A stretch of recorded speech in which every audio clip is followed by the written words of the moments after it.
आज मैं आप लोगों को एक नहीं, दो नहीं, बल्कि तीन तीन क्वेश्चंस बताने वाली हूं जो सीबीएसई ने एक बार नहीं, दो बार नहीं, तीन बार नहीं, बल्कि चार चार बार पूछे हैं। सो बेटा, सीबीएसई इन क्वेश्चंस को इंपॉर्टेंट कह रही है, मैं इंपॉर्टेंट नहीं कह रही हूं। इनको छोड़ करके जाना आप लोगों की सबसे बड़ी गलती हो सकती है। सबसे पहले क्वेश्चन की बात कर लेते हैं, जो कि सीबीएसई ने दो बार पूछा है। 2019 और 2023 के अंदर यही क्वेश्चन आया, 23 के अंदर आया तो 24 के अंदर भी आ सकता है।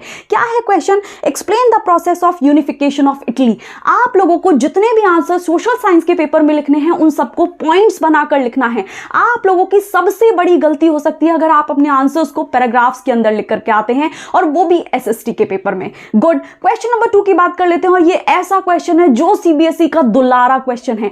एक बार नहीं, दो बार नहीं, तीन बार नहीं, बल्कि चार चार बार सीबीएसई ने इस क्वेश्चन नंबर 2 को पूछा है। और क्वेश्चन नंबर 2 से भी ज्यादा इंपॉर्टेंट क्वेश्चन है क्वेश्चन नंबर 3। सो वीडियो को अंत तक जरूर देखें। क्वेश्चन नंबर 2 क्या है बेटा? क्या बोल रहा है? Describe steps taken by French revolutionaries to create a sense of collective identity among the French people. देख लो ऊपर, सीबीएसई ने एक बार, दो बार, तीन बार, चार बार क्वेश्चन को पूछा है। 2024 में भी पूछ सकता है। दुलारा क्वेश्चन है बेटा, तो तैयार करके जरूर जाना है। वापस से पैराग्राफ्स में नहीं लिखोगे, पॉइंट्स के अंदर आंसर्स को लिखोगे। अब बात कर लेते हैं अपने तीसरे इंपॉर्टेंट क्वेश्चन की, और मैंने आप लोगों को बताया था कि ये सबसे ज्यादा इंपॉर्टेंट क्वेश्चन है, और यहां पर मैं आप लोगों को एक टिप भी देने वाली हूं। गुड। क्वेश्चन क्या है?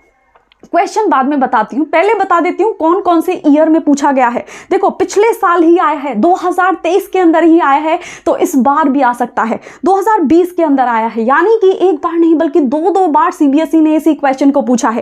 क्या है question? How were the ideas of national unity in early 19th century Europe closely allied to ideology of liberalism? Explain. या फिर इसी का दूसरा, अगर हम लोग इसी को दूसरे फॉर्मेट में लिख करके सीबीएसई दे दे, तो सीबीएसई चालबाज है, थोड़ा सा दिमाग से खेल करके आना सीबीएसई के साथ। So ideas of national unity in early 19th century Europe were closely allied to ideology of liberalism. Examine the statement और एक्सप्लेन द स्टेटमेंट। देखो बेटा, सिंपल सी टिप है इस तरीके के क्वेश्चन के लिए। जहां भी आपको लिबरलिज्म शब्द दिखाई दे जाए, वहां आप जितना भी जानते हैं लिबरलिज्म टॉपिक के बारे में, उसको चेप करके आ जाइए, पॉइंट्स बना करके। एग्जामिनर अगर पूरे नंबर नहीं देगा ना, आ करके मुझे बताना आप लोग। गुड। तो ये है हमारे top 3 topics rise of nationalism of Europe से।